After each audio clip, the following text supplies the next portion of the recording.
We didn't need new laws. We didn't need fancy legislation. We just needed a new president of the United States, and thank God that's exactly what we have.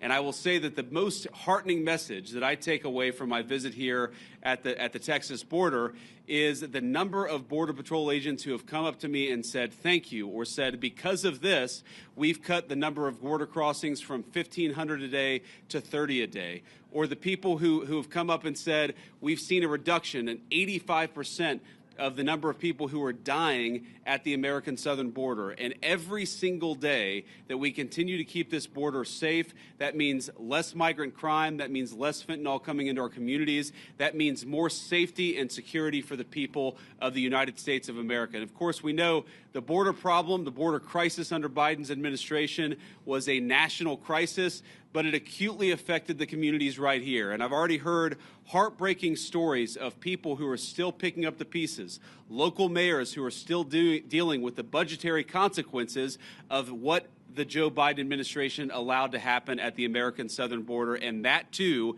is something that President Trump is going to help address, help fix, and help solve. Now, I wanted to bring Secretary Hegseth and Director Gabbard at DNI down here because, one, I obviously enjoy their company, and it's good to have them down here with me looking around today. But unfortunately, we know that because of what's happened, the border crisis has become a matter of national intelligence, and it's also become something that requires the Department of Defense to engage with. I was talking with Paul Perez earlier. The drone technology that the cartels are using requires, unfortunately, a military response and military support. So it was important for Secretary Hegseth to see what's going on because we know that the millions and millions of people who were let in over the last 4 years, many of them are connected to foreign terrorists. It's important for our leader of national intelligence to get a sense of what's here on the ground. So before we take questions from the press, and all of us are willing to take questions, I want to give Secretary Hegseth and then Director Gabbard an opportunity to say a few words themselves. Mr. Secretary. Well, Mr. Vice President, thank you very much for inviting us. It's great to be here with you, with the Director, with our fellow friends in civilian clothes and in other shades of green. This is a demonstration of a true partnership on the southern border. As President Trump has made clear on the campaign trail and from day one and last night, border security is national security. And from the Defense Department, we've watched for a couple of decades other people's borders being secured while ours was open for an invasion of drugs and of violence and of chaos for American communities. That stops under President Trump. And the Defense Department has assets that we can bring to bear, not just troops, not just surveillance, not just equipment, but actual planning and capabilities that enhance what Border Patrol is already doing, which is why it's been incredible to hear from our partners about what we've been able to allow them to do, facilitate them, and we've seen it in the numbers. 98% drop in crossings on the southern border. We're not yet at 100% operational control, but we are on our way because that is the mandate that the President has given us. So more resources are coming to this border. We are dedicated to securing it. That's the reason for our trip and our partnership. And I want to thank all the men and women who've been doing it recently in uniform, who have been doing it a long time right here, have dedicated their lives to securing the American people. And at the Defense Department, we are committed to continuing to being a big part of it. So, Mr. Vice President, thanks for having us. Absolutely, man. Thank you. Great. Now, Director of National Intelligence, Tulsi Gabbard. Tulsi. Thank you, Mr. Vice President, for your leadership in bringing the country's attention to what has been happening here at the border and the significant change that has already occurred under the short time that President Trump has been in office. Really, what you're seeing here today and what you'll continue to see is a unified effort across President Trump's national security team, the Department of Homeland Security, towards our mission, which is to ensure a safe, free, and prosperous society for Americans. As Director of National Intelligence, there are a number of areas where we are focused. The President talked about in his speech, over 21 million people have come across our borders illegally under Joe Biden's administration. There are many of them that we don't know who they are. They have not been vetted. We don't know where they are. I'll give you one quick example of one of the problems that we are getting after. From Central Asia, there were over 4,000 people who came across our borders using an ISIS-affiliated network. Our National Counterterrorism Center went through and identified those individuals. There were hundreds of them who were either known terrorists or associated with known terrorists. That information was provided to the Biden administration. You may remember in some of the news, a little over 100 of those people were arrested in 2024. Of those who were arrested, only 8 were either deported or remained in custody. Only 8. The rest of them were released back into our country. Where are they? What are they doing? What may they be plotting? This is just the beginning. There are many, many areas that we need to stay very focused on, working with Department of Homeland Security, working with the FBI to ensure that we're keeping the American people safe. Our Counterterrorism Center is working on making sure that we have that single source for vetting so that we can figure out who is actually in our country and identify those who pose a threat and get them removed. The President's designation of the cartels as foreign terrorist organizations falls directly into this, especially as we're seeing some of the tactics that these cartels are using reflect some of the tactics that we've seen used by Islamist terrorists in countries that many of us have served in overseas. Our mission is very clear. Our objective is to keep the American people safe. I'm grateful to be a part of this team that President Trump has assembled to accomplish that mission. Thank you. Great. So before I take questions, let me just say 2 final things. First of all, the reason why we've seen, as Pete said, a 98% reduction of border crossings, the reason why this particular site has gone from over 1,500 crossings per day to 30 crossings per day is because President Trump has empowered and, in fact, demanded that his whole government take the task of border control seriously. And that's exactly what we're doing. And of course, and this leads to my final point before we take questions, it is impossible to do without the men and women on the ground who are actually doing the hard work. They just want to be empowered to do their jobs. President Trump has made that possible. So from the bottom of my heart and for a grateful nation, to every person I've met here today, thank you for working hard on the American people's business. It's been an honor to be with you. It's been an honor to see what you do, and we're going to keep on supporting you over the next 4 years. Congressman Gonzalez, thank you for being here, and thank you for your leadership. And now we'll take some questions from reporters. Sir. So, as you guys have been exemplifying for today that border crossings are down, a lot of attention has been turned to the interior since obviously there's been a lot of illegal immigrants. What is, in your opinion, the biggest obstacle to actually carrying out President Trump's mass deportations? Even though, yes, like apprehensions and arrests and deportations have gone up in his first month, but a lot of people are expecting a bigger capacity for deportation. So what's the biggest hurdle? So let me say a few things about that. So first of all, Rome wasn't built in a day. And we have seen pretty significant increases in deportations and apprehensions and arrests. But we have to remember that President Biden gutted the entire immigration enforcement regime of this country. We are trying to rebuild so that we actually empower people to enforce the immigration laws of the American people. It is common sense. It's what the American people want us to do. There are a couple of other things that we're working on. And I don't want to get ahead of any public announcements, but one of the ways that we want to make sure that we're enforcing our border is that we make it easier for people who are here illegally to go back home of their own accord. We don't want to have to go around and arrest every person, but we will enforce the American people's immigration laws. If you're here illegally, the message from our administration is you should go back home, and if you want to come to the United States, apply through the proper channels. That's an important thing that we're doing. And the final thing is this costs money. One of the most important parts of the president's reconciliation priorities is, of course, tax reform on the one hand, and on the other hand, making sure that we get proper resources so that we can pay for the flights, and we can pay for the detention centers, and we can pay for all the components necessary to ensure that we're re-migrating illegal immigrants back to their country of origin. I guarantee it is a part of the president's priorities. We'll keep on working on it. We've made a lot of progress, but we're going to keep on working on it over the remainder of the president's term.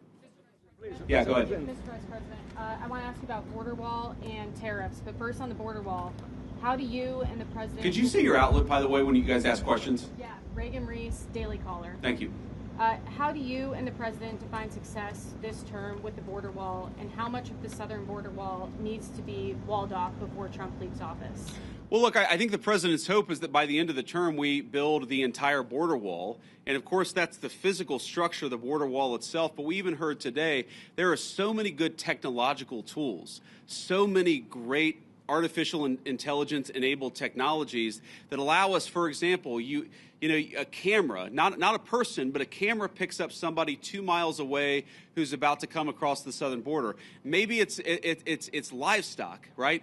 Maybe it's a critter in the desert. Maybe it's a human being with a weapon on their back. We're using artificial intelligence to make us better at the job of border enforcement, but we've got to make sure that technology is deployed across the entire American southern border. We're going to do it as much as we can, as broadly as we can, because that's how we're going to protect the American people's security.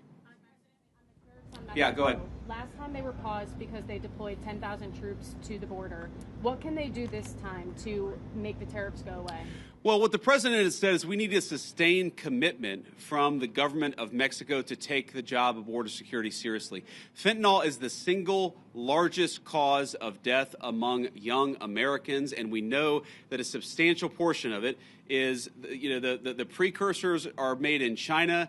They come to Mexico, they're manufactured in Mexico and brought across the border by the Mexican drug cartels. We want to see fewer Americans dying of these terrible fentanyl overdoses when we're going to apply as much leverage as possible to the Mexican government as possible. In some ways, look, the president obviously cares deeply about the American people. He serves the American people first. I actually think he's doing a huge favor to the people of Mexico, because if they don't get control of these cartels, the people of Mexico are going to wake up in a narco state where the cartels have more power than their own government. President Trump is trying to help. The Mexican government needs to take this issue of immigration enforcement seriously. In the back, yeah. Mr. Vice President, Ali Bradley, News Nation. So since the designation of the cartels as terrorists, does that give the United States the green light to go into Mexico and to strike them there? I mean, right now, obviously, they've struck in the Houthis in Yemen. So why not, when we've seen cross-border violence, go after them in Mexico? And then my second question is about a designation. I'll follow up on these. Go ahead and ask the second question. Why isn't the Juarez/La Línea cartel designated when it's in one of the most deadliest places on the planet? Juarez has been designated as one of the deadliest cities. It's right across from El Paso. We've talked to community leaders. They say we know Juarez cartel's operating in the U.S. and so are their affiliates. We don't even want to talk about it out loud, though, because then we'll put a target on our back. They're scared. Border Patrol even thought they were designated, but they're not. The State Department didn't tell me why. So on that, we're looking at additional organizations. Obviously, this is the determination of whether to determine a particular organization, a terrorist organization, is something that we consult with our leaders of the Department of Defense. We also consult with our friends in other governments. We maintain the optionality to designate further organizations, terrorist organizations, if we feel that we need to in order to protect the American people. And I think President Trump has made it very clear he's not going to be shy about designating some of these cartel organizations as terrorists if he thinks he has to protect the American people. Your first question was about American forces to strike. Oh, sorry. Yeah. So, look, I'm not going to make any announcements about any invasions of Mexico here today. The president has a megaphone, and of course, he'll speak to these issues as he feels necessary. But what designating cartel organizations allows us to do is deploy the full resources of the United States military to engage in serious border enforcement. Of course, the president is going to make the determination about how we deploy those forces. But our hope is that Mexico takes this job seriously. We don't want to have negative relationships with the Mexican government. We want the Mexican government to help itself, but also in the process to help the American people by taking these organizations seriously. It's going to destabilize the entire country of Mexico, the entire government, if they don't take it more seriously. We're hopeful that they will. And if they don't, then of course, we'll figure out what to do from there. So, you just mentioned something about invasion of Mexico. Is there any talk or any thoughts about actually U.S. military forces going into Mexico? No. Next question. On tariffs, are any other industries other than automotive reaching out to you guys to carve out special deals? And did the automotive industry know this was coming before today? Well, a number of industries have reached out to us to ask us for exceptions to the tariffs, but I think the president's been very clear here that he wants the tariffs to apply broadly. He doesn't want to have 500 different industries getting 500 different carve-outs, and the way to avoid application of the tariffs is to have your factory and have your facility in the United States of America. That is the way. Invest in America. That is how you will avoid being penalized by these tariffs. Sir. Vice President, KSAT 12, John Paul Barajas. You've been talking about the improvements that your administration has done here with the crossings. Can you talk about the decline prior to President Trump taking office under the Biden administration?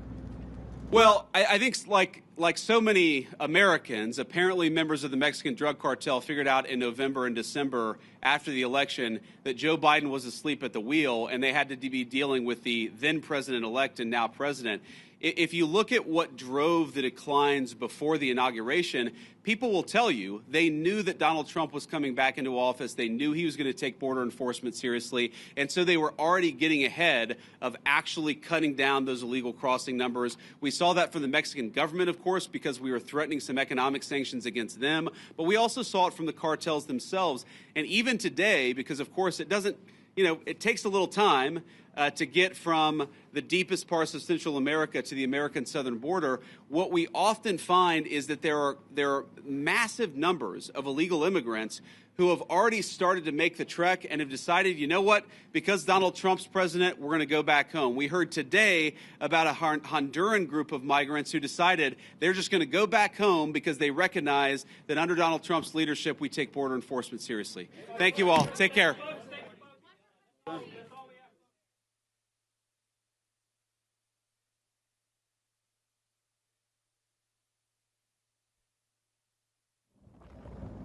Okay, guys, we gotta go. We gotta go. Cool. Let's move.